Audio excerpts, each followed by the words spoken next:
যাওয়ার পরে আমি যখন কবরে যাব, দুইটা ফেরেশতা আসবে আমাদের কাছে। কয়টা? দুইটা ফেরেশতা এসে তিনটা প্রশ্ন করবে। কয়টা প্রশ্ন করবে? তিনটা প্রশ্ন করবে, একেবারে সহজ উত্তর। এক নম্বর প্রশ্ন হলো মান রব্বুকা, তোমার রবকে? কি কন? দুই নম্বর প্রশ্ন হলো অমান নাবিউকা, তোমার নবীকে? তিন নম্বর প্রশ্ন হলো অমা দিনুকা, তোমার দিন কি?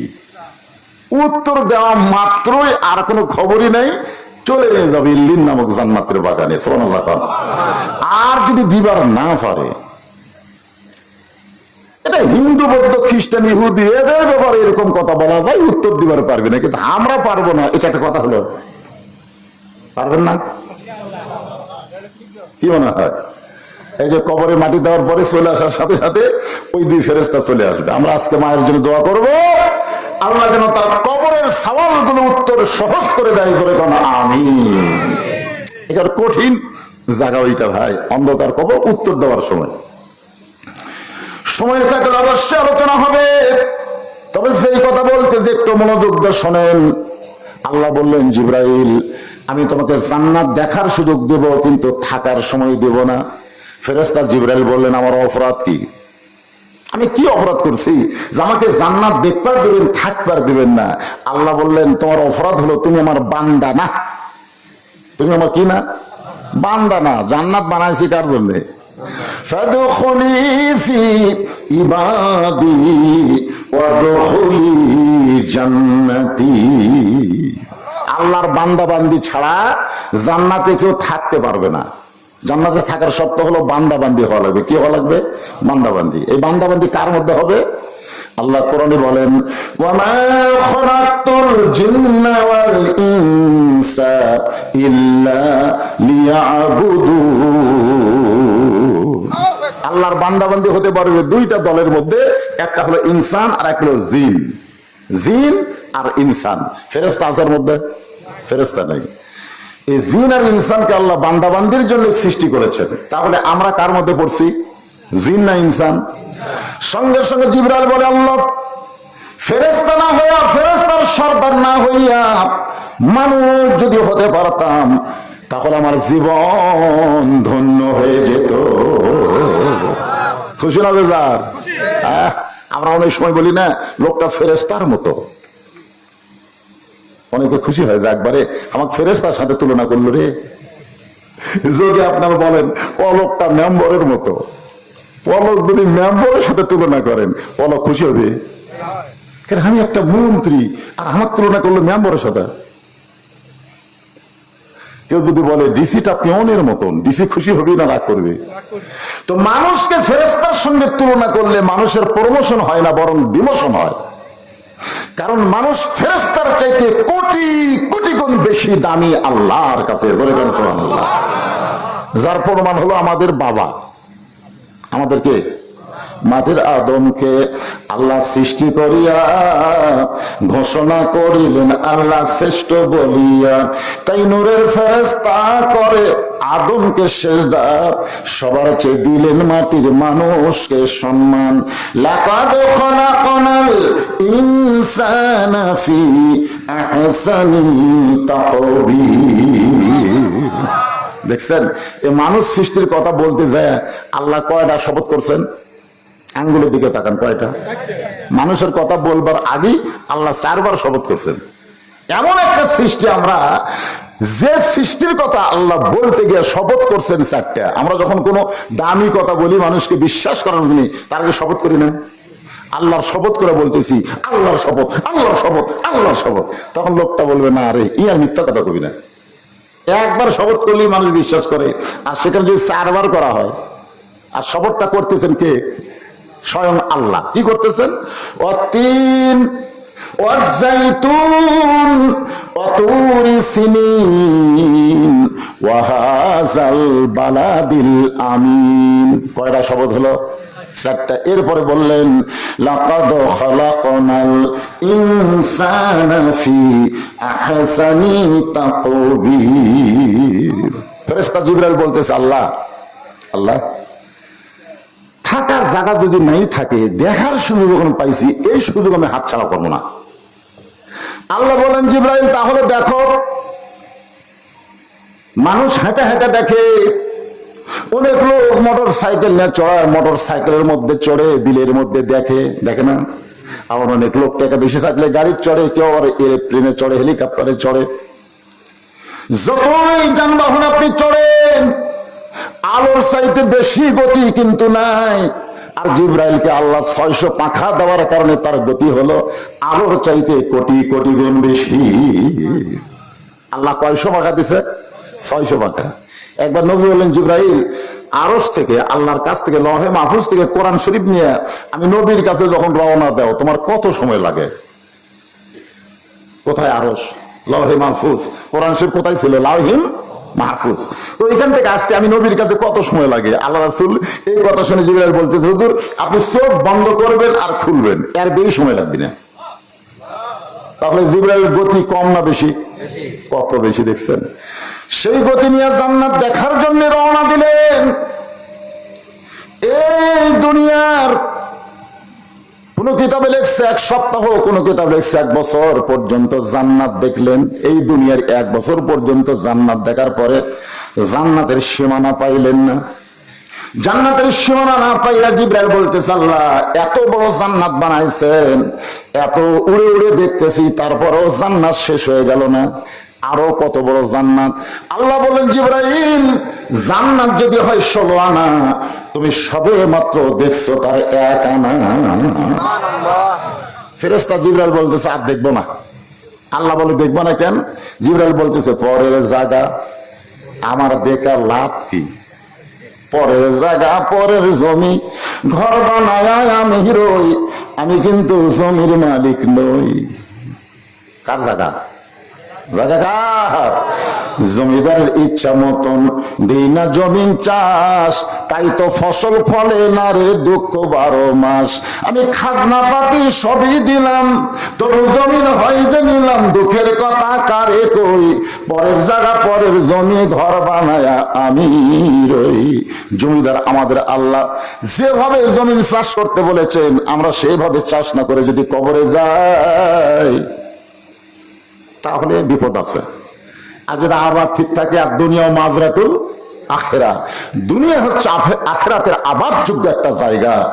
সুবহানাল্লাহ। ফেরেশতা জিবরাইল বলতেছে, আল্লাহ এত পাকাটা উড়াল দিয়ে কেবল 16 আনার 1 আনা দেখলাম, তো যাদের জন্য আপনি জান্নাত বানাইছেন ওর তো পাকা নেই। আপনারা বলেন তো আমাদের ফাঁকা আছে? তো খামাখা এত বড় জান্নাত কেন বানাচ্ছেন? যে জান্নাতে সুবহানাল্লাহ বলার পরে একটা করে গাছ লাগতেছে। সুবহানাল্লাহ বলেন। কত বড় জান্নাত! যতই গাছ লাগান জান্নাত কি ফুরাবে নাকি? ফুরাবে? আবার মনে করেন হুজুর সেই জায়গাতে আমার থাকারই জায়গা নেই, গাছ আর গাছ। হ্যাঁ, আল্লাহ ডাকতে বলেন, জিবরাইল আমার যেই বান্দার পাখা নেই সেই বান্দার জন্য এত বড় জান্নাত বানাইছি, তোমার মধ্যে সন্দেহ শুরু হয়েছে যে এই বান্দারে এত বড় জান্নাত কেমনে দেখবে। এইটা যদি তুমি জানতে চাও তাহলে আগামী জুমার দিনে, আগামী কিসের দিন? জুমার নামাজের আজান দেওয়ার পরে যেই মুসল্লি মসজিদের মধ্যে সর্বপ্রথম ঢুকবে তাকে জিজ্ঞাসা করলেই জানতে পারবে এত বড় জান্নাত আমার বান্দা বান্দিরা কেমনে দেখবে। সুবহানাল্লাহ বলেন। আসলে হাদিস বা কোরআন যেখানে জান্নাতের কথা আছে, বান্দার কথা আছে, বান্দির কথা পরে কইছে। কারণ আছে, কারণ আছে। কারণটা হলো আল্লাহ জান্নাতে কাকে তৈরি করছে? আদমকে না হাওয়াকে? কথা কয় না।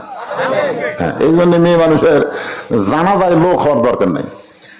মেয়ে মানুষের জানাজায় মাইকিং করাও যাবে না, মেয়ে মানুষের জানাজায় বলাও যাবে না মেয়েটা কেমন ছিল। অনেক দিক দিয়ে কিন্তু সমস্যা আছে না নাই? কারণ আমার মায়েরা যারা জান্নাতে হবে, ওনাদের জান্নাতের সর্দারিনী যিনি হবেন তার নাম কি? এটা কি আপনাদের কারো সন্দেহ আছে নাকি?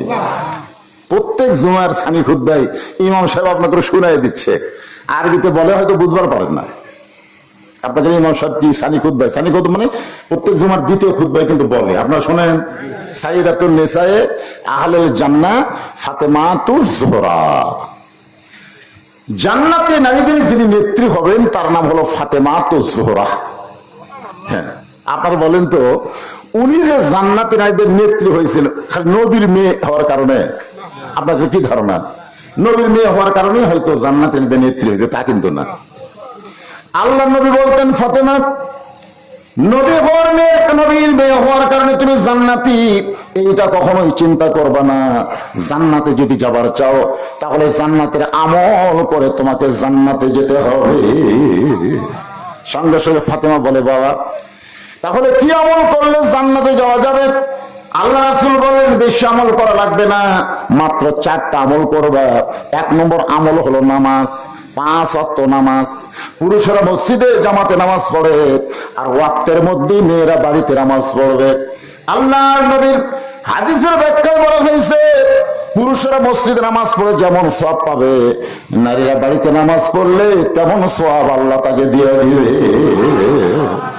এখন বাংলাদেশে কিছু ফেতনাবাজ নারীদেরকেও মসজিদে নিয়ে আসবার চাই, যেরকম আছে শায়েক নামের শায়েক, দেখবেন ইউটিউবে সার্চ দিলে শায়েক বাড়ায়, অনেকগুলো শায়েক বাড়ায়। এই শায়েকেরা এখন নারীগুলো নিয়ে ঈদের মাঠে পর্যন্ত জামাতের ব্যবস্থা করতেছে, একদিকে পুরুষ একদিকে নারী, নারীরাও মসজিদে নামাজ পড়তে পারবে এরকম ফতোয়া দিচ্ছে। হ্যাঁ, নারীরাও মসজিদে নামাজ পড়েছে আল্লাহর নবীর সময়, নবীর সময় নারীরাও নামাজ পড়ছে। তখন মুসলমানের চরিত্র এত ভালো ছিল, একমাত্র আল্লাহ ছাড়া অন্য কারোর দিকে নজরই যাইতো না। সুবহানাল্লাহ না কেন? আবু বকর রাদিয়াল্লাহু সময় কিন্তু মেয়েরা জামাতে নামাজ পড়ছে। দেখবেন মসজিদের কাতারের ব্যাপারে বলা হয়েছে, প্রথম কাতারে থাকবে পুরুষ মানুষ, বয়স্ক পুরুষ, বয়োজ্যেষ্ঠ পুরুষেরা থাকবে প্রথম কাতারে, দ্বিতীয় কাতারে থাকবে যুবকেরা, দ্বিতীয় কাতারে কে থাকবে? যুবকেরা। আবার বলছে প্রথম কাতারে আলেম ওলামারা থাকবে, বয়স্ক লোকেরা থাকবে, দ্বিতীয় কাতারে যুবকেরা থাকবে, তৃতীয় কাতারে ছোট ছোট বাচ্চারা দাঁড়াবে, চতুর্থ কাতারে হিজড়ারা থাকবে, হিজড়া যেরকম কি থাকবে, আর পঞ্চম কাতারে শেষ কাতারে মেয়েরা থাকবে। তাহলে এরকম কাতারের কথা যখন বলা হয়েছে, তাহলে মেয়েরাও নামাজ পড়িছে, ঠিক কিনা বলেন? যদি নামাজ না পড়তো তাহলে পঞ্চম কাতারের কথা কেন বললেন? কিন্তু হযরত ওমর ফারুকের সময় অর্ধ পৃথিবী যখন তিনি শাসন শুরু করলেন, ওই সময় চিন্তা করলেন, মেয়েরা যদি মসজিদে নামাজ পড়তে আসে, জামাতে নামাজ পড়া ওয়াজিব, আর পর্দা মানা হলো ফরজ। জামাতে নামাজ পড়া কি ওয়াজিব, আর পর্দা মানে কি? এখন ওয়াজিব আদায় করতে এসে ফরজ যদি তরক হয়ে যায়, পর্দার যদি খেলাফ হয়, তিনি বড় ভয় করলেন এবং তিনি ঘোষণা করলেন, মেয়েরা বাড়িতে নামাজ পড়লেই জামাতের সওয়াব পাবে। সমস্ত মেয়েরা কথাটা মানলো, কিন্তু ওমর ফারুকের বিবি কথাটা এলাও করলো না। আমি যত বড়ই বক্তা হই, আপনারা বউ, আপনারা হয়তো আমার কথা এলাও করবেন, মানবেন, কিন্তু আমার বউ কিন্তু সহজে মানবে না। এই কিসের হুজুর, ঠিক না? এখন বউ বললো, না, আবু বকর রাদিয়াল্লাহু সময়, আল্লাহ নবীর সময় আমরা জামাতে নামাজ পড়ছি, আর আপনি এসে নিষেধ করতেছেন। আল্লাহ রাসূল বলেছেন, আমার পরে কেউ যদি নবী হতো, আল্লাহ ওমরকে নবী বানায় দিত। বলেন সুবহানাল্লাহ। আজকে যে আমরা 20 রাকাত তারাবির নামাজ পড়ি, এই সিস্টেমটা কিন্তু হযরত ওমর রাদিয়াল্লাহু চালু করছে। সুবহানাল্লাহ। অনেকে ফতোয়া দেয়, নবী তো 20 রাকাত পড়েনি। আরে নবীর সময় তারাবি ছিল, কিন্তু তারাবির জামাত ছিল না। তারাবির জামাতের প্রচলন হযরত ওমর ফারুকের সময়। সুবহানাল্লাহ না কেন? তো এটা কি বেদাত? আপনাদের কি মনে হয়? ওমর ফারুক সম্পর্কে রাসূল কি বলেছেন? যে ওমরের শানে কোরআনের 21টা আয়াত অথবা 23টা আয়াত ওমরের শানে আল্লাহ তাআলা নাজিল করেছে। জোরে কোন সুবহানাল্লাহ।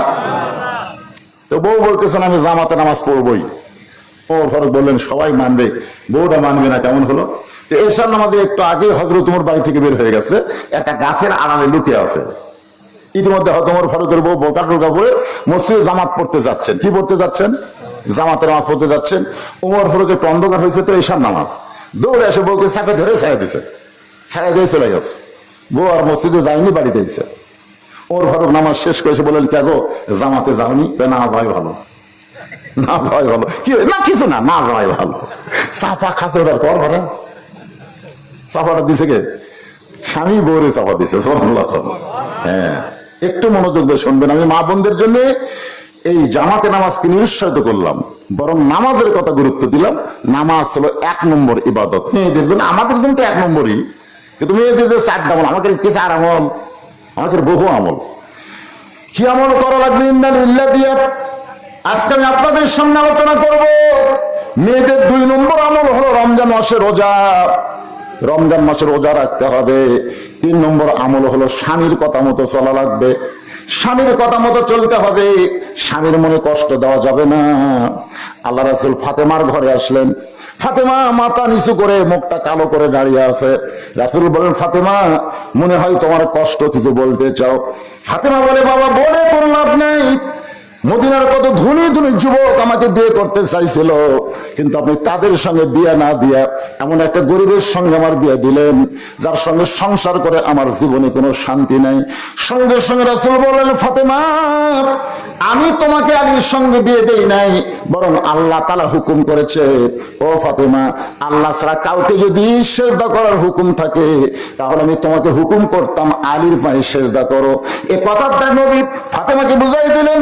মেয়ে মানুষের কাছে আল্লাহর পরে সেই মানুষটা সবচাইতে দামি, ওই মানুষটি হইলেন তার স্বামী।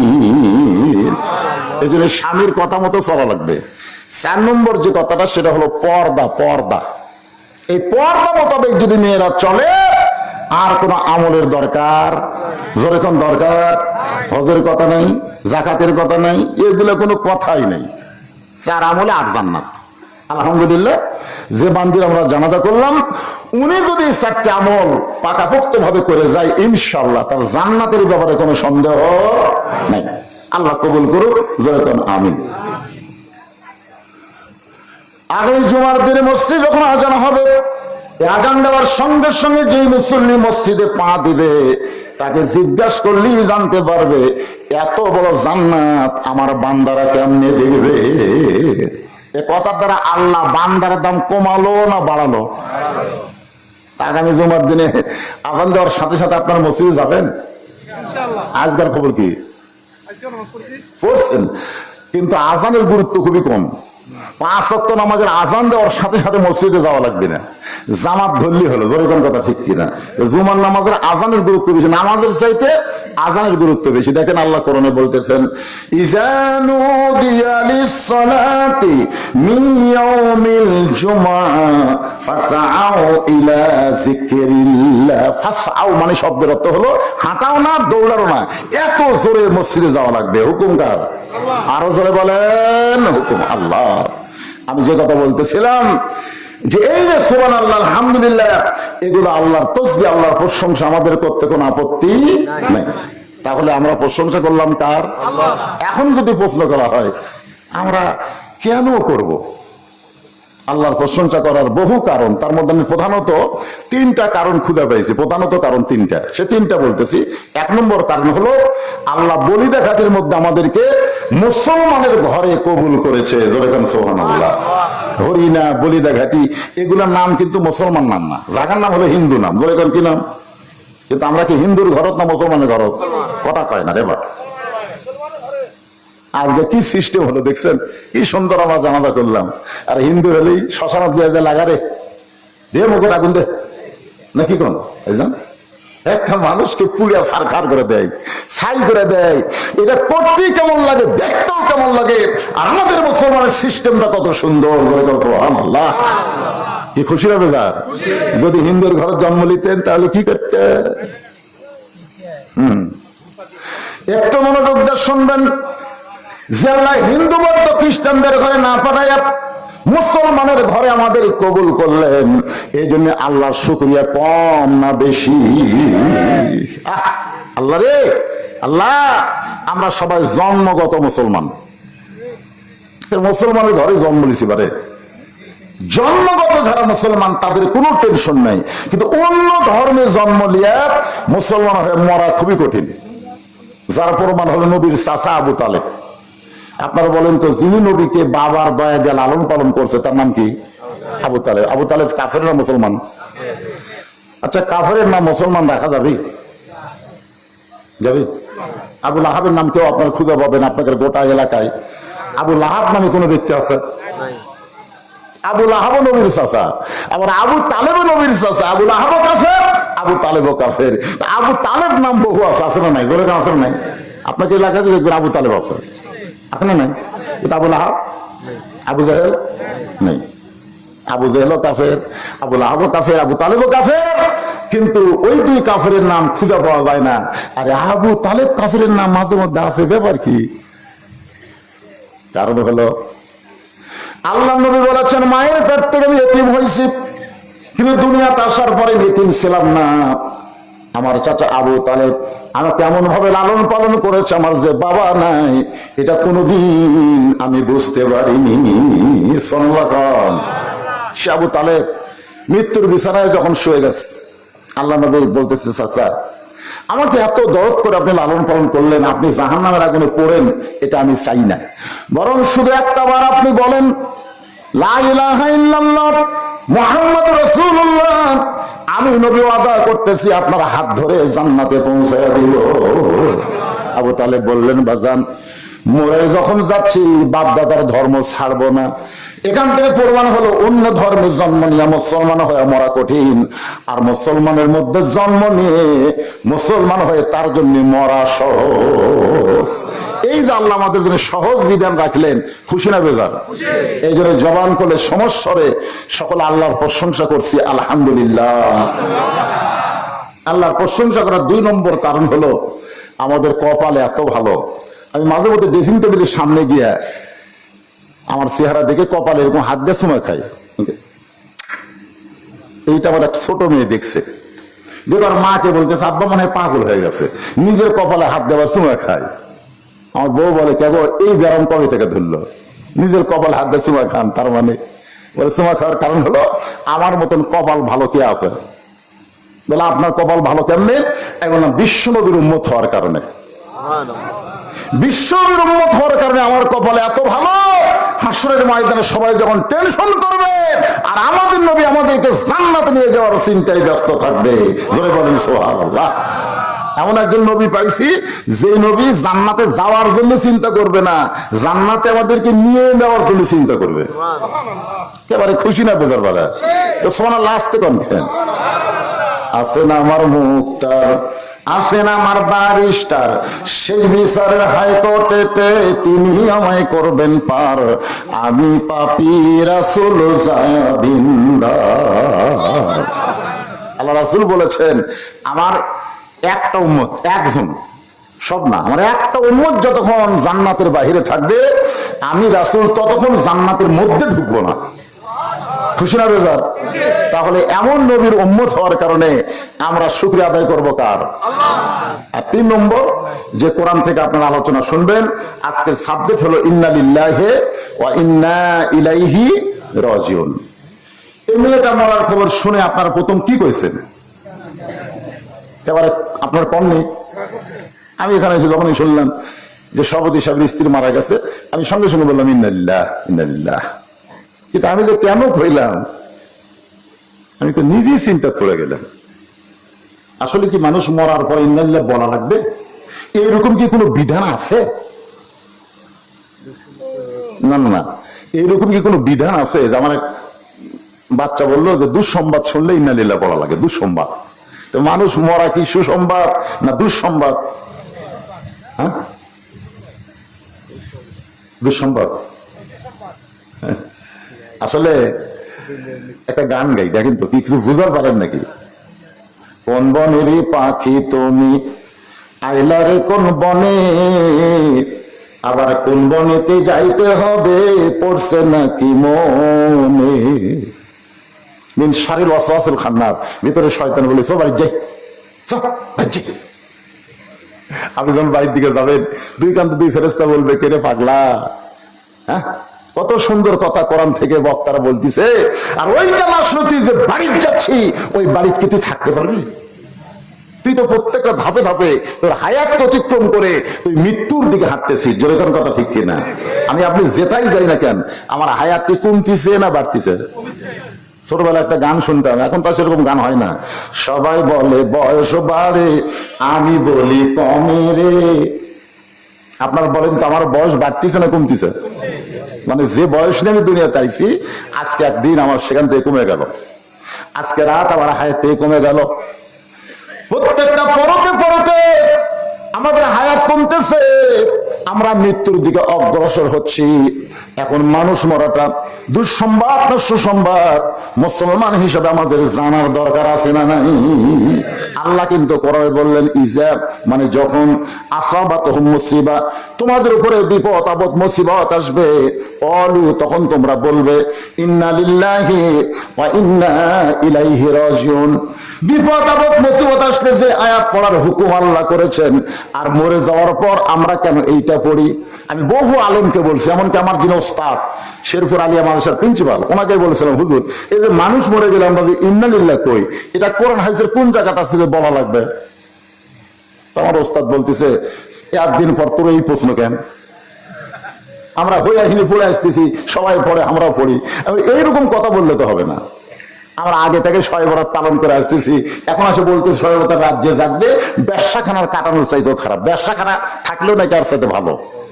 এখন আসে কথা কন না কেন, এই শায়েখ যারা তারা কি বলতেছে, শবে বরাতের রাতে ইবাদত করার চাইতে ব্যবসাখানায় যাওয়া ভালো। ব্যবসাখানা বোঝেন আপনারা? বোঝেন? নাউজুবিল্লাহ কন না কেন? পতিতালয়ে কাটানো ভালো, মসজিদে না কাটায় পতিতালয়ে কাটানো। এইবার আবার রমজান মাসে এক শায়েখ হলো 26 তারিখ দিবাগত রাত জাগা বেদাত। কি বুঝতেছেন? সারা জীবন যেটা করে আসতেছি তার দলিল থাকা লাগবে না? এই কথা কন না কেন? দলিল থাকা লাগবে, দলিল ছাড়া কাম করলে হবে? আপনি একটা জমির দলিল আছে না নাই? কথা কয় না কেন? দলিল আছে না? দুনিয়ার একটা জমি, দুনিয়ার একটা জায়গার যদি আপনার দলিল থাকে, আর আখিরাতে আপনি জান্নাতে যাবেন, সেই জান্নাতে আমল করার দলিল থাকা লাগবে না? দলিল বাপ দাদা করতেছে, আমরাও করতেছি। তো বাপ দাদা জমি ভোগ করে আসতেছে, এখন আপনি করতেছেন। এখন সে বলতেছে, ভাই তুই যে জমি খাচ্ছিস তোর দলিল? বেশি কথা কইস না। ওর দাদা জমিদার ছিল, ওর বাপও জমিদার ছিল, এই শালা সার জমিদার আছে, তোর দলিল নাই, জাকাতুল্লাহ। আপনি তখন কি করবেন? আমরা অনেক আমল করতেছি, হাসরের ময়দানে যদি আল্লাহ বলে আমল তো করবার কে কইছে, দলিল কি? দলিল নাই আল্লাহ, তোর একটাও কবুল হয়নি।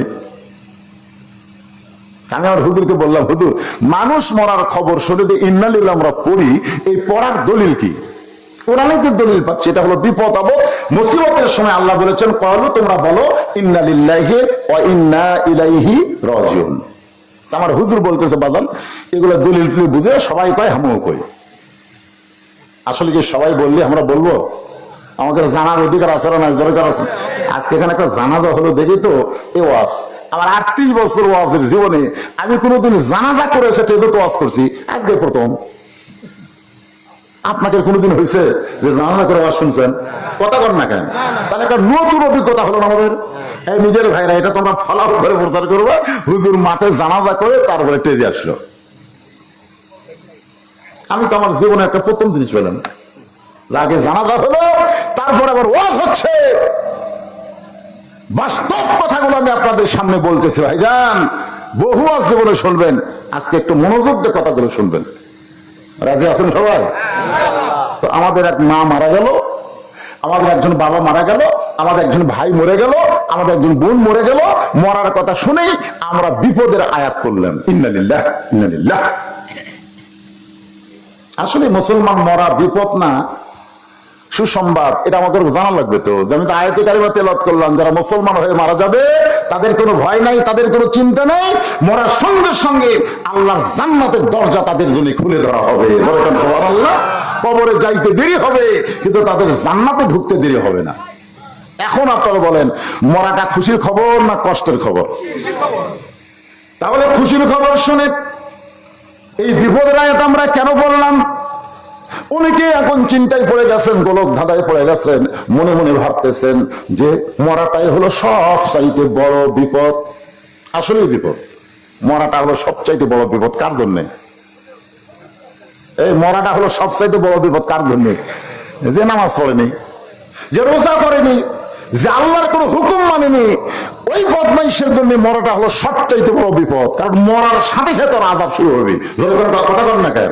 আর আযাব শুরু হবে, মৃত্যুর সময় আযাব, কবরে আযাব, সব জায়গা থেকে আযাব।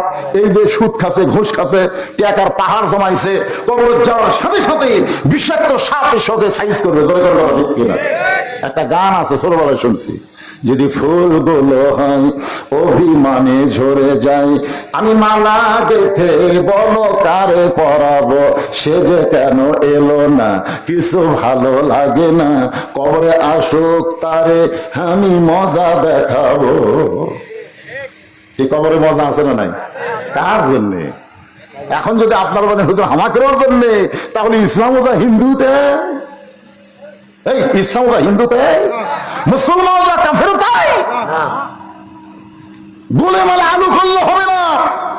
আজকে জান্নাতের বাগানে বসে যারা রাত জায়গা শুনতেছেন, আর যাই হোক তাদের কবর কবর হবে না, আল্লাহ তাদের কবরকে জান্নাতের টুকরা বানায় দিবে। কেমনে বানায় দিবে? এমনি দিবে না, কেমনে দিবে?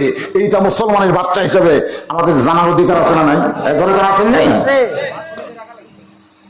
একটু মনোযোগ দিয়ে শুনবেন, মনোযোগ দিয়ে শুনলে বুঝতে পারবেন কঠিন কোন সাবজেক্ট আপনাদের সামনে বলতেছে না। ভাই যাইতেই যখন হবে বাড়ির থেকে বের হলেই বউ কান গরম করে দেয়, দেখাশোন আওয়াজ করবেন, দেখাশোন আওয়াজ করবেন। আমি কি দেখবো? বলে দেখবেন বর্তমান সরকারের কোন নেতা তেজত আছে কিনা, আশেপাশে পুলিশের গাড়ি র্যাবের গাড়ি আছে কিনা, এগুলাকে দেখবেন, তারপর আওয়াজ করবেন। এগুলা থাকলে তেল আওয়াজ মারা বাড়িতে আসবেন। আমি বললাম আমি যে বাড়িতে আসতে পারবো তার গ্যারান্টি কি? বলে না, এগুলা কঠিন ওয়াজ না করলে তো পুলিশ ধরবি না, পুলিশ না ধরলেই তো আপনি চলে আসবেন। আমি বলি পুলিশ না ধরে যদি আজরাইল ধরে, যেই পয়সা আজরাইল বসন করছে, এতদিন খালি পুলিশ ধরারই টেনশন করছি গো, আজরাইল ধরার কোনো টেনশন করিনি। আপনারা কি ধরার টেনশন করেন? পুলিশ না আজরাইল? এই ভোটের আগে আমাদের বগুড়ায় কি হলো জানেন? যারা বিএনপি করে জামাত করে এরকম পুলিশ একেবারে বাছাই করে করে ধরা শুরু করলো। আমাদের এলাকার একজন নেতা ওই জেতা অবস্থায় গোরস্থানে একটা কবর খুঁড়িছে, গোরস্থানের মাঝখানে একটা কবর করে সেই কবরের নিচে খেয়াল দিছে, তার উপর কম্বল দিয়ে তার উপর ল্যাপ নেয়, আরামসে ঘুম পাড়ে। রাত্রেবেলা বউকে মোবাইল করে, কেন খবর কি? বউ চুম করে বলে আপনার খবর কি? বলে মাশাআল্লাহ, কোনো টেনশন নেই, এমন জায়গাতে আছি পুলিশের বাপেরও ক্ষমতা নেই এ জায়গাতে আসে।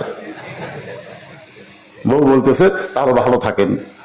সন্ধ্যা থেকে এ পর্যন্ত 3 বার পুলিশ আইছিল। স্বামী বলতেছে যতই চেষ্টা করুক হামাক খুঁজে পাবি না। আসলে গোরস্থানের মধ্যে জেতা অবস্থায় শুয়ে থাকা আপনি কোন লক্ষণ ভালো মনে করেন? আপনাকে বোঝানোর জন্য বলতেছি, আজকের এই লাশ দাফন করার জন্য বোঝানোর জন্য বলতেছি। মনে করেন আল্লাহ আজরাইলকে বলতেছে যা তো পুলিশের চেহারায় ওর কাছে যা। কার চেহারায়? বর্তমানে মানুষ খালি বাংলার লোকেরা পুলিশ ধরার চিন্তা করতেছে, আজরাইল ধরার চিন্তাই করতেছে না। যা ওর কাছে পুলিশের পোশাক পরে যা।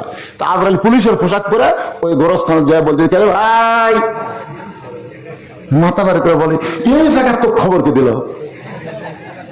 আমি তো মনে করছিলাম গোরস্থানের নিরাপদ, আর এই জায়গার তুই পুলিশ কেমনে খবর পেলি? বলে আমি তো পুলিশ না ভাই, আমি হলো আজরাইল।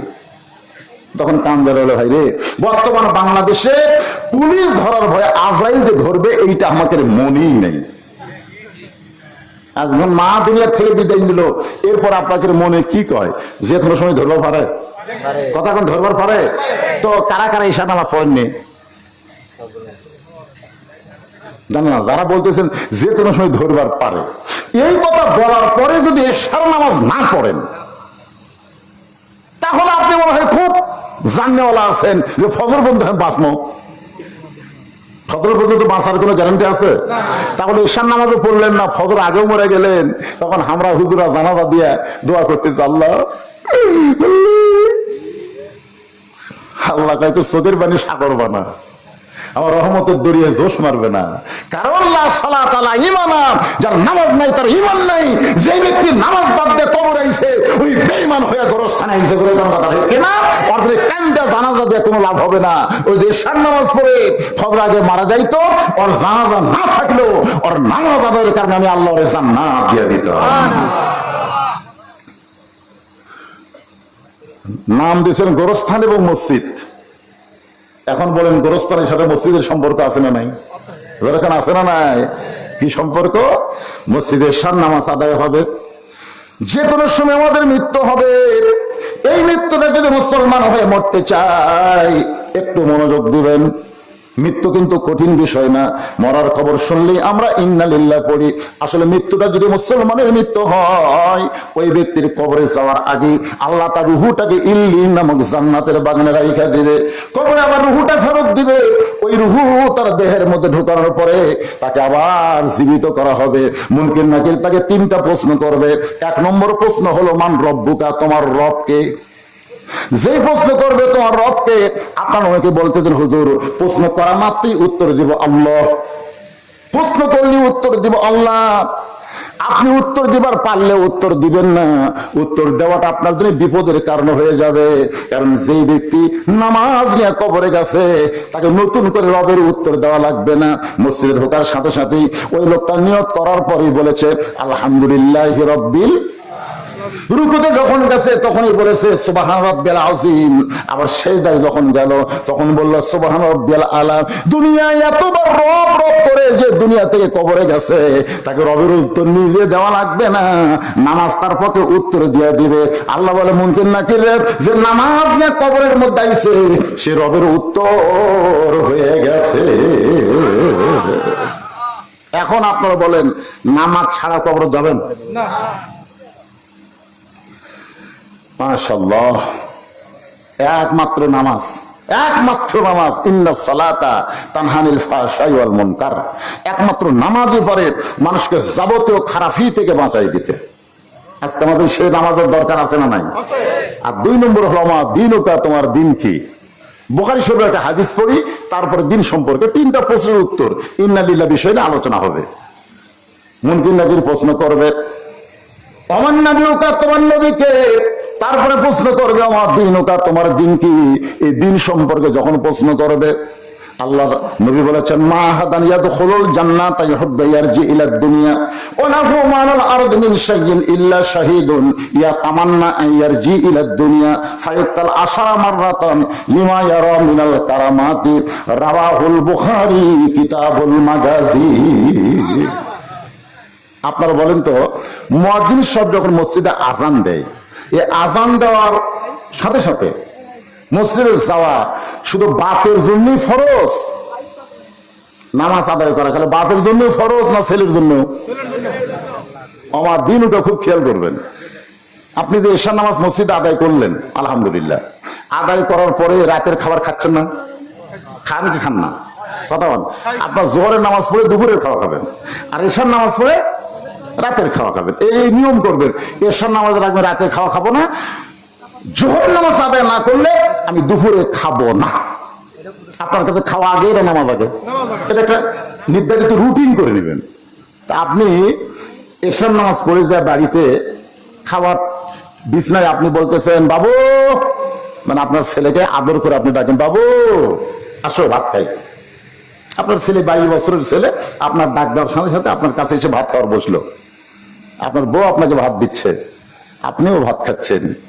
ফেরেশতারা বলতেছে আল্লাহ, যেই বাপ একা একা মসজিদে নামাজ পড়লো ওই জায়গায় ছেলেকে ডাকলো না, আর খাওয়ার সময় ছেলেকে ডাকলো, এটা কেমন বাপ? আল্লাহ বলে ফেরেশতা, ওই ইব্রাহিম আলাইহিস সালামের বাপ আজরের চাইতেও খারাপ। আপনার বলতে ইব্রাহিম নবীর বাপ আজর ভালো না খারাপ? চড়কের উপরে যখন বসে আছে, নিচের নবীর আগুনের চুলা দাও দাও করে জ্বলতেছে, এমন সময় রশি ধরে টানতেছে।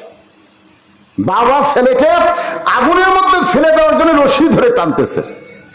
ইব্রাহিম আলাইহিস সালাম টানতেছে, ফেরেশতা জিবরাইল বলতেছে ওগো আল্লাহর নবী, নিচে দাও দাও করে আগুন জ্বলতেছে, এই দৃশ্য দেখার পর আপনি কাঁদতেছেন। ইব্রাহিম বলে জিবরাইল, আমি আগুনের দিকে একবারও তাকাইনি, আমি তাকাই আছি আমার বাপের দিকে। এটা কেমন বাপ? সন্তান বিপদে পড়লে বাবা এসে সন্তানকে বাঁচায়, আর আমার এমন একটা বাবা হয়েছে যা আমাকে আগুনে ফেলে দেওয়ার জন্য রশি ধরে টানতেছে। এটা কেমন বাপ? ফেরেশতা জিবরাইল বললেন, পৃথিবীর মধ্যে আপনি হলেন একজন খারাপ বাপ পাইছেন, আপনার মতো দুর্ভাগা সন্তান কেউ নাই। আমাদের জাতির পিতা হযরত ইব্রাহিম বললেন, আমি যখন দুর্ভাগা সন্তান, এরকম দুর্ভাগা সন্তান আদমের অনেক হবে, আমার অনেক হবে, যাদের বাবারা জাহান্নামের আগুন থেকে নিজে বাঁচতে চাবে কিন্তু তার সন্তান সন্ততিকে বাঁচানোর চেষ্টা করবে না। এরা হলো ইব্রাহিম আলাইহিস সালামের বাপের চাইতেও খারাপ বাপ। নিজে নামাজ পড়ে, ছেলের নামাজের কথা কয় না। আপনারা বলেন ওমা দিনুকা, দিনকে যদি কায়েম করতে চান তাহলে একলা কায়েম হবে না, সবাইকে নিয়ে আকিমুস সালাত, আকিমুদ্দিন, নামাজ কায়েম করো, দিন কায়েম করো। সবাইকে নিয়ে যদি নামাজি হতে পারেন তাহলে 2 নম্বর 3 নম্বর উত্তর আপনার জন্য সহজ হয়ে যায় ভাইজান। একটু মনোযোগ দিয়ে শোনেন, ইন্না লিল্লাহি ওয়া ইন্না ইলাইহি রাজিউন। আমরা কখন পড়ি ওয়াজটা আপনাদের বোঝার জন্য বলছি, কখন পড়ি? মানুষ মরার পরে। তার মানে বোঝা গেল মরাটাই হলো সবচাইতে বড় বিপদ। এখন আসেন, আল্লাহর একজন মস্ত বড় পয়গম্বর, নাম হলো মুসা কালিমুল্লাহ, নাম শুনছেন? উনি মাঝে মধ্যে তুর পর্বতে যাইতেন আল্লাহর সঙ্গে কথা বলার জন্য। একদিন তুর পর্বত থেকে আল্লাহকে বলতেছে, আল্লাহ আমার যা আছে আপনারটা নাই। আল্লাহ বলে, মুসা তোমার এমন কি আছে যেটা আমি আল্লাহর নাই? মুসা বলতেছে, আল্লাহ আপনি সবই জানেন, সবই জানেন, তারপর আপনি কি বলতেছি আমার যা আছে আপনার তা নাই। আল্লাহ বলে, মুসা তোমার এমন কি আছে যেটা আমি আল্লাহর নাই? মুসা বলতেছে, আল্লাহ আমার মৃত্যু আছে কিন্তু আপনার মৃত্যু নেই। আল্লাহ বলে, ঠিকই তো তাই রে। মুসা বলতেছে, আল্লাহ আপনি যতই চেষ্টা করেন আপনি মারতে পারবেন কিন্তু মরতে পারবেন না। মরার যে মজা আছে এটা আমি পাবো কিন্তু আপনি পাবেন না। মরার বলে আবার মজা আছে, মরার কি আছে? এটা কি আমার কথা না আল্লাহর? আল্লাহ বলেছেন, দেখেন আয়াতের শাব্দিক অর্থের দিকে খেয়াল করেন, কুল্লু নাফসিন যায়িকাতুল মউত। যায়িকা শব্দের অর্থ হলো স্বাদ, মজা। তরকারির স্বাদ আছে, গোস্তের স্বাদ আছে, ইলিশ মাছের স্বাদ আছে। যায়িকা শব্দের অর্থ কি? স্বাদ। যেরকম কি? তাহলে মৃত্যুর একটা মজা আছে, মজা। আগুনে পুড়ে মরা, অ্যাক্সিডেন্ট হয়ে মরা, স্ট্রোক করে মরা। আপনার বলেন তো এমনি এমনি মরা? এমনি এমনি কেউ মরছে? এমনি না, সবাই বলবে আল্লাহ সাল্লাম বললেন, আল্লাহ আমি যখন সন্তানের কাছ থেকে মাকে নিয়ে আসবো, সন্তানের কাছ থেকে বাবাকে নিয়ে আসবো, আবার বাবার কাছ থেকে সন্তানকে নিয়ে আসবো, তখন আমাকে তো সেই রকম গাল দিবে। আল্লাহ বলে, তো গালানোর টাইম পাবে না। আজকে কেউ আজরাইলের কথা কইছে? সবাই একই কথা বলতে, স্ট্রোক করে মরছে রে, স্ট্রোক করে মারা গেছে। আগে একবার স্ট্রোক করছিল হুজুর, সেবার বাঁচছিল কিন্তু এবার আর বাঁচল না। আসলে কি স্ট্রোক করে মারা গেছে? আমাদের বাংলাদেশে 3টা রহমান মরছে, 3টা। একটা হলো বঙ্গবন্ধু শেখ মুজিবুর রহমান, একটা হলো জিয়াউর রহমান, একটা হলো জিল্লুর রহমান। কি নাম জানেন আপনারা? 3টা রহমানের নাম জানেন? একটা হলো বঙ্গবন্ধু শেখ মুজিবুর রহমান, একটা হলো জিয়াউর, আর একটা জিল্লুর। যদি বাংলাদেশের লোকজনকে বলেন শেখ মুজিবুর রহমান মারছে, জিয়াউর রহমান মারছে, জিল্লুর রহমান মরছে। আপনার বলেন তো মারা আর মরা এর মধ্যে তফাৎ কি? এই ভাই মরা লাগবে রে, সবাইকে মরা লাগবে, এটা হাহু করেন। মারা আর মরার মধ্যে তফাৎ আছে না? এই জগতের আছে না? কে মারতেছে? আল্লাহ কোরআনে ডাইরেক্ট বলেছেন, খুব খেয়াল করে শুনবেন, খালাকাল মাউতা ওয়াল হায়াতা লিয়াবলুয়াকুম আইয়ুকুম আহসানু আমালান ওয়া হুয়াল আজিজুল গফুর। আল্লাহ বলে, মুসা মৃত্যু তোমার কাছে কেমন মনে হয়? মুসা বলতেছে, আল্লাহ দুনিয়ার জীবনে যত নিয়ামত দান করেছেন তার মধ্যে উত্তম নিয়ামতের নাম হলো মৃত্যু। আল্লাহ বলে, মুসা মানুষ দুনিয়া থেকে মরবার চায় না, সেই মৃত্যু তোমার কাছে উত্তম মনে হওয়ার কারণ কি? মুসা বলতেছে, আল্লাহ কারণ হলো 3টা। জোরে বলেন কয়টা? 1 নম্বর কারণ হলো না মরলে জান্নাতে যাওয়া যাবে না। এত সুন্দর জান্নাত আপনি বানায় রাখছেন, সে জান্নাতে যদি যাওয়ার চাই, মরা ছাড়া জান্নাতে যাওয়ার কোনো রাস্তা। আমরা সকলে জান্নাত চাই কি চাই না ভাই? চাই না? রমজান মাসে কি দোয়া করছেন? আল্লাহুম্মা ইন্না নাসআলুকাল জান্নাতা ওয়া নাউযু বিকা মিনান নার। এই দোয়া পড়েন আপনারা? পড়েন না? আল্লাহুম্মা ইন্না নাসআলুকাল জান্নাতা ওয়া নাউযু বিকা মিনান নার। এর বাংলা অর্থ হলো, আল্লাহ তোমার কাছে আমরা জান্নাতকে কামনা করি, জাহান্নামের আগুন থেকে বাঁচতে চাই। এই দোয়াটা যখন করেছেন তাহলে জান্নাতে সবাই যাবেন, নিয়ত আছে না নাই? এখন যদি আল্লাহ বলে, আচ্ছা ঠিক আছে তোমাকে দোয়া কবুল করে আমি আল্লাহ তোমাকে জান্নাত দিয়ে দিলাম, যাও, তখন তো আপনারাই বলবেন, আল্লাহ জান্নাত দিলেন ঠিক আছে, যাবো কোন দরজা দিয়ে? মুসা বলেন, আল্লাহ জান্নাতে যাইতে গেলে মরা লাগবে, মরা ছাড়া জান্নাতে যাওয়া যাবে না। এখন আমি আপনাদের মিছিল করে নিব, এই জানাজা করলেন ভিতরে কোনো আফসোস থাকবে না। আমি যেই বলবো জান্নাতে যাইতে গেলে কি চাই, আপনার যাদেরকে আল্লাহ জবান দিয়েছে সবাই জবান খুলে বলবেন মরতে চাই। কি বলবেন? পারবেন না? জান্নাতে যাইতে গেলে কি চাই? যারা বলতেছেন না তারা কিন্তু বিপদে পড়বেন। বিপদে পড়ছে ঈসা আলাইহিস সালাম। কার মধ্যে পড়ছে? এই ঈসা আলাইহিস সালাম কোন জায়গায় পড়ছে? বিপদে। লাইলাতুল মিরাজে নবী যখন সমস্ত নবী রাসূল ইমামতি করলেন, ফেরেশতা জিবরাইল বললেন, হুজুর আপনি যে আজকে ইমামতি করলেন বাইতুল মুকাদ্দাসে, যে মুকাদ্দাস এখন ইহুদিরা দখল করতে চায়, ওই ঘরের মধ্যে আমাদের নবী ইমামুল আম্বিয়া ইমামুল মুরসালিন ডিগ্রি পাইছে। দরকার সুবহানাল্লাহ। নবী বললেন, জিবরাইল এরা কারা? বলে সমস্ত নবী রাসূল। আল্লাহ রাসূল বলেন আমি একটু দেখতে চাই। এরকম বিশাল একটা মেম্বর নিয়ে আসা হলো। জিবরাইল বললেন, হুজুর এই মেম্বর আপনি চড়ে সমস্ত নবী রাসূলকে দেখেন। আল্লাহ রাসূল সবার দিকে তাকায় আছে, সবার চেহারা দিয়ে আলো বের হচ্ছে, আলো। কিন্তু একজন নবীর চেহারা কালো। আমাদের নবী কই কে রে?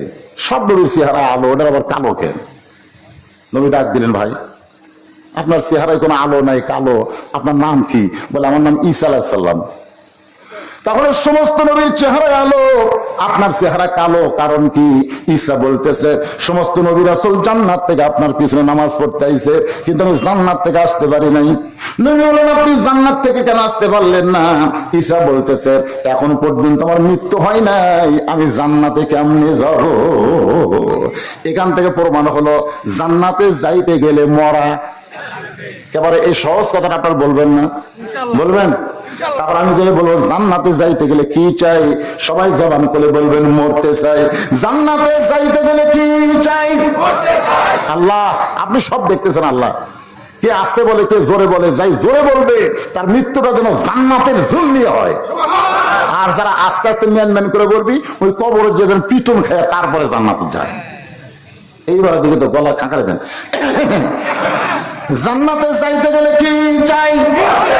আরো জোরে জোরসে বলুন। যাকে আপনারা কবরে মাটি দিলেন ওই আত্মাটা শান্তি পাচ্ছে, যাক রে আমি আসছি, ওরা আসবি রে। কি শুনবার পাচ্ছে না? বুখারী শরীফের হাদিস সেমাল মাউতা। আপনারা মনে করতেছেন খেলে আমরাই শুনি? আমাদের চাইতো মৃত্যু ব্যক্তিরা ভালো শোনে। এই যে মরতে চাই মিছিল করতেছেন, আজকে গোরস্থানের রুহুগুলা সব খুশি হয়ে গেছে, যাক রে বাহ। আমরা মনে করছি আমরাই মরে যায় বিপদ পড়ছি রে, ওরাও মরবার চাই, তারপরে মরাই ভালো। মরা ভালো কার জন্যে? যারা জান্নাতে যাবে। আল্লাহ বলে মুসা মৃত্যুকে মহব্বত করার, পছন্দ করার 2 নম্বর কারণ কি? এই কারণটা আপনাদের একটু গুরুত্ব দিয়ে শোনা লাগবে। মুসা বলতেছে আল্লাহ মৃত্যুকে পছন্দ করার 2 নম্বর কারণ হলো আমার মৃত্যুটা কেবলমাত্র আপনার জন্য আমি অক্ষ করেছি। মনোযোগ দিয়ে শুনছেন? আমরা মরবো কার জন্যে? জোরে কয় না? আল্লাহর জন্য। কে বাবা মুরব্বী আইবে পেশাব লাগলো নাকি রে? উঠে জমে যাচ্ছে। আসলে অনেকের এরকম। আপনারা বলেন তো ঘুমের মধ্যে আপনারা কেউ বিছানায় পেশাব করেন? করছেন কেউ? ছোটকালের কথা আমি বলতেছি। এখন যারা এখানে বসে আছেন ঘুমের মধ্যে কেউ বিছানায় পেশাব করছেন? কেন করেননি? ঘুম তো 5-6 ঘন্টা পারেন, তো 5-6 ঘন্টা ঘুমের মধ্যে আপনি পেশাব করলেন না বিছানায়। আর ওয়াজের মধ্যে 2 ঘন্টা বসায় আপনার ঘন ঘন পেশাব লাগে। আজকে যারা ওয়াজ শুনতে শুনতে পেশাব করে উঠছি, এরা যেন বিছনার স্বপ্নে পেশাব করে, বইয়ের হাতে যান পিটুন খায়। কি রে? সামান্য 2-1 ঘন্টা জান্নাতের বাগানে কোরআনের মহব্বতে আপনার পেশাব লাগে কেন? আল্লাহ কোরআনে বলেন ওয়ানুনাজ্জিলু মিনাল কুরআনি মা হুয়া শিফাউ ওয়া রাহমাতুল লিল মুমিনিন। মুমিনদের যাবতীয় রোগের ঔষধ হিসেবে, শিফা হিসেবে আল্লাহ কোরআন নাজিল করেছে। তা আপনি একটু মহব্বত করে দায়িত্ব নিয়ে মনোযোগ দিয়ে যদি কথাগুলো শোনেন, পেশাব লাগবে না। এদিক সেদিক মন দেন কেন? এই যে কবরের জায়গা গেল, পেশাব করবি? পায়খানা করবি? গোরস্থানের পাশেই জান্নাতের বাগানে কোরআনের মাহফিলে বসে আছেন, একটু মনোযোগ দিয়ে, বেশি সময় না। আমারও খেয়াল আছে বেশি রাত ওয়াজ করা যাবে না, ফজরের নামাজ আমাদের আদায় করা লাগবে। ঠিক কিনা? জানাজার কারণে একটু দেরি হয়ে গেছে, যার কারণে আপনাদের হয়তো সামান্য একটু রাত হচ্ছে। এখন কয়টা বাজে? রাত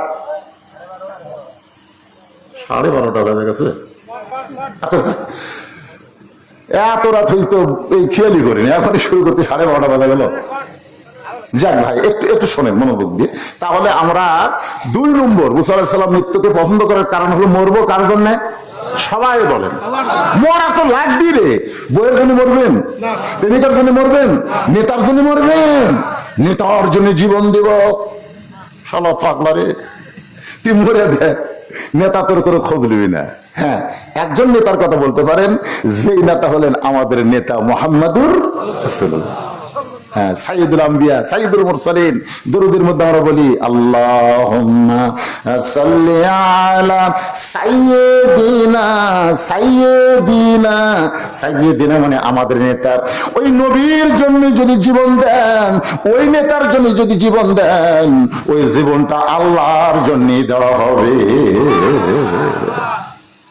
আল্লাহ নবী 2 জনা, প্রেম করেছেন গোপনা, মাঝখানে তো অন্য কারো জায়গা ছিল না। লা ইলাহা ইল্লাল্লাহ, এর সাথে কি আছে? মুহাম্মাদুর। আচ্ছা, এখানে কি ওয়া আছে? ওয়া কলেমার মধ্যে কি ওয়া আছে? ওয়া মানে এবং, লা ইলাহা ইল্লাল্লাহ এবং মুহাম্মাদুর রাসূলুল্লাহ, ওয়া আছে। তার মানে কি?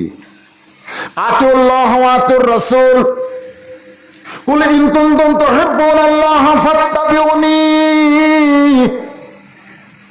উপায় নাই রে, উপায় নাই রে, উপায় নাই, নবী বিনে আল্লাহ পাওয়ার উপায় নাই। সবাই বলেন উপায় নাই রে, উপায় নাই রে, উপায় নাই, নবী বিনে আল্লাহ পাওয়ার উপায় নাই। যদি জীবন দিতে চান আল্লাহর জন্য, নবীর জন্য, সেইটা ভিন্ন কথা।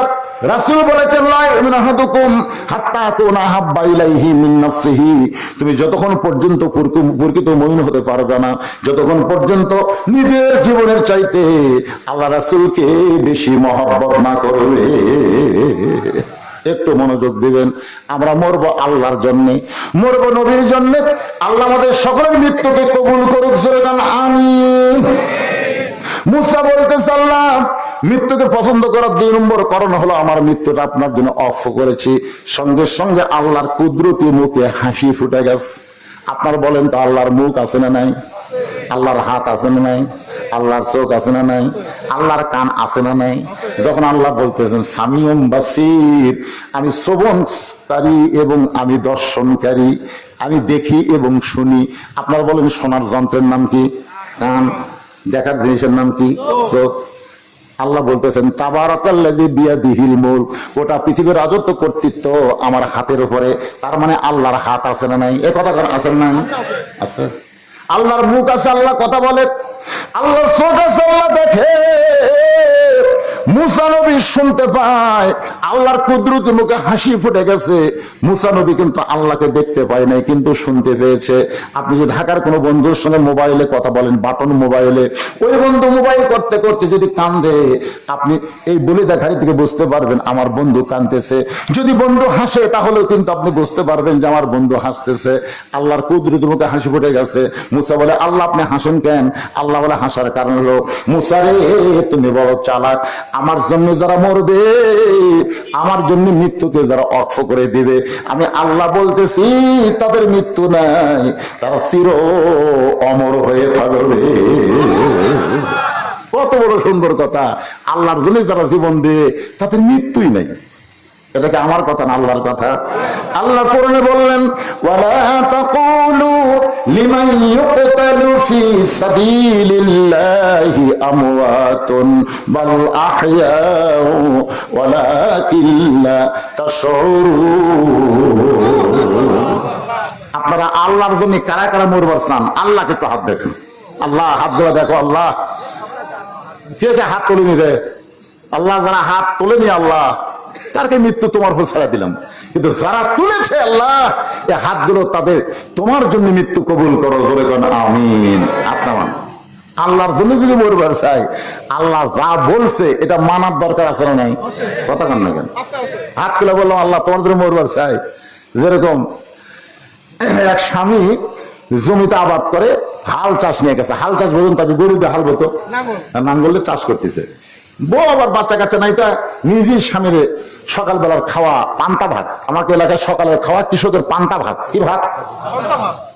10টা বেজা যায়, 10টা বেজা যায়, পান্তা যায় না। স্বামী কয় হাল বইতে বইতে আমার খিদে লেগে গেল। বউ বাড়ি কি করতেছে, হাল ছাড়া দিয়া প্যান্টি ঘুরাচ্ছে আর আসতেছে যে বাড়ির যা বউ তোকে সাইজ করবো। কিন্তু বাড়ির কাছে আইসা দেখে বউ কাঁদতেছে আর বলতেছে, আমার স্বামীকে এত ভালোবাসি, স্বামী ছাড়া আমি বাঁচতে পারবো না। স্বামীকে আমি এত ভালোবাসি রে, স্বামী ছাড়া আমি বাঁচতে পারবো না। স্বামীর রাগ পানি হয়ে গেছে। স্বামী যে পানিটি ঘুরাচ্ছে বাড়ির যে মারবি, গান শুনে, আরে আমার বউ আমাকে এত ভালোবাসে। এখনো বলে, বিবি রে আর ভালোবাসার গান গাওয়া দরকার নাই, তাড়াতাড়ি আমার সামনে একটু খাবার দাও, পেটে আমার আগুন জ্বলছে। বউ বলতেছে, আমি স্বামীকে এত ভালোবাসি, খাবার দেওয়া আমার ভালো লাগে না। আমি স্বামীকে এত ভালোবাসি, কিন্তু খাবার দেওয়া স্বামীকে ভালো লাগে না। আপনার বলেন তো, এই ভালোবাসা দাম আছে? দাম আছে? স্বামী দেখতেছে বউ আমাকে কেমন ভালোবাসে, আমি হাইলাফান্তি ছাড়া তো উপায় দেখি না। আজকে যারা আল্লাহর জন্য জীবন দেওয়ার জন্য হাত তুলেছেন, লিমা তাকুলু মা লা তাফআলু, আল্লাহ কোরআনে বলেছেন, তোমার কথার সাথে আমলের যদি মিল না পাওয়া যায় তাহলে তুমি টাটকা মুনাফিক। জোরে কোন কি মুনাফিক? কথা কোন কি মুনাফিক? টাটকা মুনাফিক। এদেরকে কামি খালি বছরান্তর একটা করে মাহফিল করবি আর টাকা আদায় করবি। একটা করে মাহফিল করা, টাকা আদায়, এটা উদ্দেশ্য করা যাবে না। এটা উদ্দেশ্য কি? আমাদেরকে আল্লাহ দুনিয়াতে ইবাদতের উদ্দেশ্যে পাঠাইছে। যেরকম কথা ঠিক কেন, কেউ কথা কর না কেন? আমা খালাকতুল জিন্না ওয়াল ইনসা ইল্লা লিয়াবুদুন। ইবাদতের উদ্দেশ্যে তোমাদেরকে দুনিয়াতে সৃষ্টি করা হয়েছে। কিন্তু ইবাদত যদি আমরা সারা জীবন করি, নামাজ পড়ি, রোজা করি, কাজ কাম কিছু করি না, তাহলে চলবে? চলবে? টাকা আদায় এটা একটা প্রয়োজন, কিন্তু উদ্দেশ্য হচ্ছে আজকের মাহফিল দিয়ে গুরুস্থানের মাইয়াতকে আল্লাহ যেন জান্নাত দেয়, আর আল্লাহ যাদের জীবিত রাখছে তাদেরকে যেন হেদায়েত দেয়। জোরে কথা বল না কেন? উদ্দেশ্য টাকা কালেকশন করা এটা প্রয়োজন, কিন্তু প্রয়োজনকে যদি আপনি উদ্দেশ্য মনে করেন, অন্য কোনো খেয়াল নেই, খালি একটাই খেয়াল, টাকা। টাকা দরকার আছে, আছে না নাই? কিন্তু বেশি হলে কিন্তু বিপদ। আল্লাহ কোরআনে বলেছে, ইন্নামা আমওয়ালুকুম ওয়া আওলাদুকুম ফিতনা, নিশ্চয় তোমাদের সম্পদ আর সন্তান হলো তোমাদের বিপদের কারণ। আমাদের বাংলাদেশে যাদের টাকা বেশি আছে, বিপদ কম না বেশি? আচ্ছা, হাসরে একদিন আল্লাহ রাসূল বলেন, আবু বকর, আজকে সকাল থেকে সন্ধ্যা পর্যন্ত তুমি কত টাকা রোজগার করলে, কত টাকা খরচ করলে, হিসাব দাও। তাও বকর বলতে, হুজুর ঠিক আছে হিসাব দিচ্ছি, কারণ এখন না, একটু পরে। একটা লোহার পাত আল্লাহ মোড়ের মধ্যে রাখলেন, আল্লাহ রাসূল রাখলেন, ওই পাতে সূর্যের তাপ পড়ে গরম হয়ে গেল। এখন আবু বকর বলতেছে, ওই পাতের উপর ছুঁড়ে হিসাব দাও। আবু বকর রাদিয়াল্লাহু আনহু হিসাব দিয়ে দিতে একসময় বললো, হুজুর আমার পায়ের তালু জ্বলে যাচ্ছে, পুড়ে যাচ্ছে, আমি তো পুরো হিসাব দিতে পারলাম না। রাসূল বললেন, তাহলে নামো। মানে সকাল থেকে সন্ধ্যা পর্যন্ত কত আয় করছে, কত ব্যয় করছে, এর হিসাব চাইতেছে। একদিন হিসাবই ওর উপর দিবার পারলো না। এখন বলে, ওমর তুমি হিসাব দাও। ওর হিসাব দিতে 4 আনা, 16 আনার 4 আনা দিতে হুজুর আর পারতেছে না, নামাজ দাও। ওসমানকে বলতে, তুমি হিসাব দাও। ওসমান করে 16 আনার 2 আনা হিসাব দিতে কয়, পায়ের তাউলা ফুলে গেল। আল্লাহ রাসূলকে নামাজ দাও। এখন আলী বলে, আলী তুমি হিসাব দাও। আলী ওটা বলতে, ধরো কামাই নাই, খাওয়াও নাই, কামাই নাই, খাওয়াও নাই। নবী কয়, নাম রে, কিছু হয় না তো, কামাই নাই, খাওয়াও নেই। মানে কামাই করেনি, খায়নি, ওর পায়ের তাদাত গরমও লাগে না, সোনার লাগান না গেল। আজকে যাদের সম্পদ বেশি আছে, খেলা কম না বেশি? এই কথা হিসাব আল্লাহ পাই করে হিসাব নেবে। এই জন্য সম্পদ রহমত, সম্পদ বিপদ। আমি কমিটির ভাইদেরকে বলবো, গভীর রাত হয়ে গেছে, আমি একটু, আজকে একজন মা দুনিয়া থেকে চলে গেছে, ইন্না লিল্লাহি নিয়ে কথা বলতেছি, একটু মনোযোগ দিয়ে আপনারাও শোনেন, সবাইকে হিসাব দেওয়া লাগবে। সবাইকে কবরে 3টা প্রশ্নের উত্তর দেওয়া লাগবে। জোরে কোন ঠিক কিনা? উত্তর যেন আমাদের পক্ষ থেকে আল্লাহ দেয়। এইটা কেমনি দিবে, এই বিষয়ে কথাগুলো আপনাদের সামনে বলতেছি। এখন আল্লাহর জন্য জীবন দিবার গেলে আল্লাহর হুকুম আমাদের আমল করার দরকার আছে না নাই? দরকার আছে না নাই? আল্লাহর হুকুম হলো সৎ পথে চলতে হবে, সৎ কথা বলতে হবে। আল্লাহর হুকুম হচ্ছে আমাদেরকে 5 ওয়াক্ত নামাজ আদায় করা লাগবে। আল্লাহর হুকুম হলো আমাদেরকে হালাল ভক্ষণ করা লাগবে, হারাম স্পর্শ করা যাবে না। আল্লাহর হুকুম হলো মা বোনদের জন্য, অকরনা ফি বুয়ুতিকুন্না ওয়ালা তাবাররাজনা তাবাররুজাল জাহিলিয়াতিল উলা। এ মেয়েরা, তোমরা ঘরের মধ্যে থাকো, ঘরের বাহির তোমরা হও না। কোন প্রয়োজনে যদি ঘরের বাহির হও তাহলে হেজাব নিয়ে, পর্দা নিয়ে হবে। ওই জাহিলি যুগের মেয়েদের মতন সাজুগুজু করে রাস্তায় বের হওয়া যাবে না। এই হুকুমটা আরো জোরে হুকুমকার। আমার মায়েরা শোনেন, গভীর রাতে আজকে এই গ্রামের একজন মাকে কবর দেওয়া হলো, তার জানাজা হলো 11টার সময়। তাহলে 11:30, এটা কি প্রথম রাত না গভীর রাত? জোরে কোন, গভীর রাত না প্রথম রাত? আজকের যে মাকে আমরা দাফন করলাম, গভীর রাতে তাকে দাফন করা হলো। গভীর রাত্রে দাফন হয়েছে মা ফাতেমার। দাফনের কাজে কোনো মানুষ তার সঙ্গে ছিল না। একজন ব্যক্তি তাকে কাঁধে করে নিয়ে জান্নাতুল বাকির মধ্যে দাফন করে। আল্লাহর কাছে বলতেছে, আল্লাহ, ফাতেমার জীবনে কোনো সুখ ছিল না, দুনিয়ার জীবনে এসে শান্তি পাই নাই, কবরের জীবনে তাকে একটু শান্তি দিও আল্লাহ, ফাতেমাকে তুমি কবুল করে নাও। এই দোয়া করার সঙ্গে সঙ্গে আলী তাকায় দেখে সামনে কয়েকটা পুরাতন কবর দেখা যায়। এইমাত্র ফাতেমার কবর দিল, সেই ফাতেমার কবর আর দেখা যায় না। আলী গোটা জান্নাতুল বাকির মধ্যে দৌড়ায় বলে, ফাতেমার কবর এখনই কবর দিলাম, সেই কবরটা কোথায় গেল? আল্লাহ ডাক দেন, আলী রে, তুমি যতই দৌড়াও ফাতেমার কবর তুমি দেখতে পাবা না।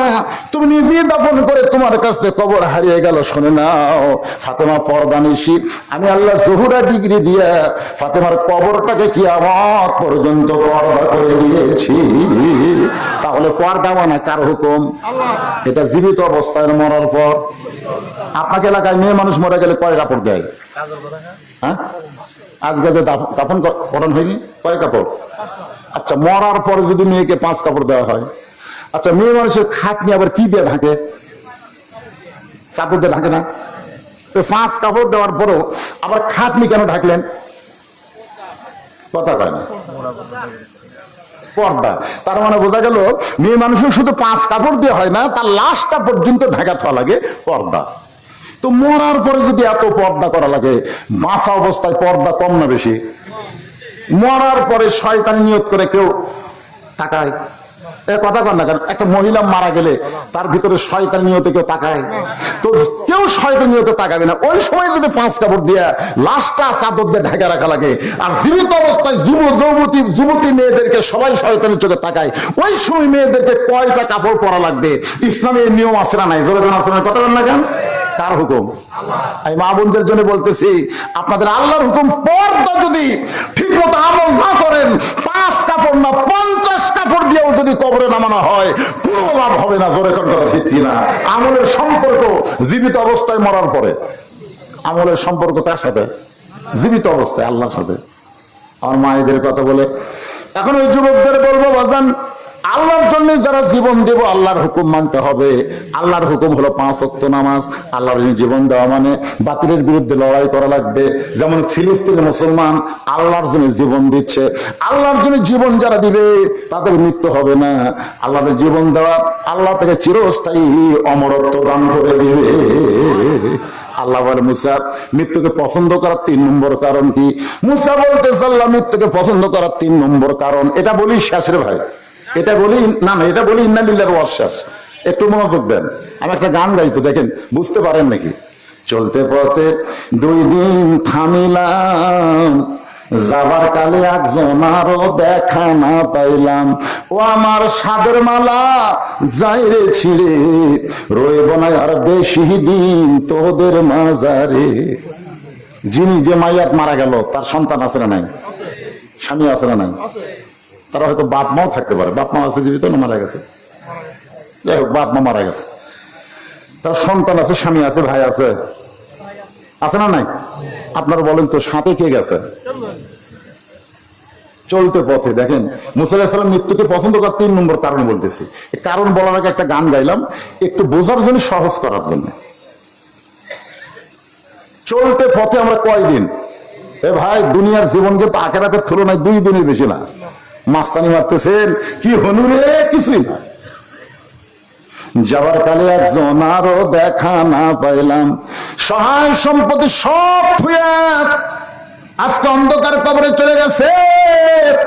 তার হয়তো কানের দুল, নাকের ফুল, অনেক সোনা দানা টাকা পয়সা থাকতে পারে, কিন্তু কিছুই নিয়ে যাওয়ার পারে নাই, খালি হাতে ফকির হয়ে অন্ধকার কবরে চলে গেছে। কেনা বলেন? এখন গানটা খেয়াল করেন, কিন্তু যেদিন ডাক পড়িবে, জানি না তো এই জন্য বলা হচ্ছে কিন্তু যেদিন ডাক পড়িবে কবর মাঝে যাইতে, জোগাড় কিছু করছো বন্ধু তার মাঝে বিচাইতে। যে কোনো সময় আমাদের ডাক পড়বে, ঠিক কিনা বলেন? এখানে বলা হচ্ছে কিন্তু যেদিন মানে কোন দিন, তারিখ নাই। তাহলে তারিখবিহীন মৃত্যুর তারিখ, জানাবিহীন মৃত্যুর তারিখ যদি আমাদের সকলের সামনে না পিছনে? জোরে বলেন ভাই, সামনে না পিছনে? সামনে, পিছনে না। মৃত্যুকে পিছনে ফেলে কেউ সামনে যাওয়ার ক্ষমতা কারো নাই। তাহলে সবার সামনে মৃত্যু আছে, যে কোনো সময় মৃত্যু হবে। আজকে গোরস্থান এবং মসজিদ এই দুইটার উন্নয়ন জন্য মাহফিল। আমি আপনাদের বলবো, এই বলিদা ঘাটির যারা আছেন তারা তো দিবেনই, আর বাহিরে যারা আছেন তাদের কাছে একটু রুমাল গামছা যাবে, আল্লাহর রাস্তায় আপনারা দান করবেন ভাই, আল্লাহর রাস্তায়। মনে করবেন এটাই আপনার কবরের একটা পাথেয় হয়ে যাবে, এইটাই আপনার কবরে আপনার জন্য একটা পাথেয় হবে। কিন্তু যেদিন ডাক পাড়িবে কবর মাঝে যাইতে, জোগাড় কিছু করছো বন্ধু তার মাঝে বিচাইতে, আজকে যে দানটা আপনাদের কবরের যেন পাথেয় হয়ে যায়। এই মাহফিল কমিটির সভাপতি থেকে শুরু করে গোরস্থানের সভাপতি, সেক্রেটারি, কেশিয়ার যারা আছেন সবাইকে বলবো, আল্লাহর রাস্তায় এই যে মাইয়াতকে নিয়ে টেনশন করেছেন, বলতে জিজ্ঞেস করলাম মাহফিলের খবর কি, বলে হুজুর যেখানে মারা গেছে ওখানে লোকজন বেশি, মাহফিলে নাই। এই একটা টেনশন করতে করতে আপনাকে রাত আজকে চলে গেছে অনেক সময়। এখনো যারা দান করেননি, দান করতে পারেন নাই, সময় পান নাই, তাদেরকে বলবো মোনাজাত রাখবেন, যে যা পারবেন আল্লাহর রাস্তায় কবরের পাথর হিসাবে আল্লাহর রাস্তায় দান করবেন। বিশ্বাস করবেন আপনার দানটাই আপনার কাজে আসবে, যেগুলো রেখে চলে গেছে। আমাদের বগুড়ার হিরো আলম যখন 21-এর বইমেলায় ঢুকলো, তখন বইমেলার সমস্ত দর্শকেরা তাকে ভুয়া ভুয়া ভুয়া ভুয়া বলল। আচ্ছা, হিরো আলম না হয় মূর্খ মানুষ। এরপরে এক মোস্তাক বিয়া করছে এক চিংড়ি। আসলে মোস্তাক যদি একটা চিংড়িকে বিয়ে করে যদি বোরকার মধ্যে রাখতো, তাহলে কিন্তু বাংলার জনগণ বুঝবার পারতো না। জনগণ কথা ঠিক কিনা? কিন্তু শালা বদমাইশ আল্লাহর আইন পর্দাকে গুরুত্ব না দিয়া ওই শ্রেণী বউকে উদান করে নিয়ে ঘুরতেছে, যার কারণে সবাই বলল ভুয়া ভুয়া। জনগণ কথা ঠিক কিনা? আর একজন নেতা বিসমিল্লাহ ঠিক মতো কভার পারে না, খুব এমপি হয়ে গেছে।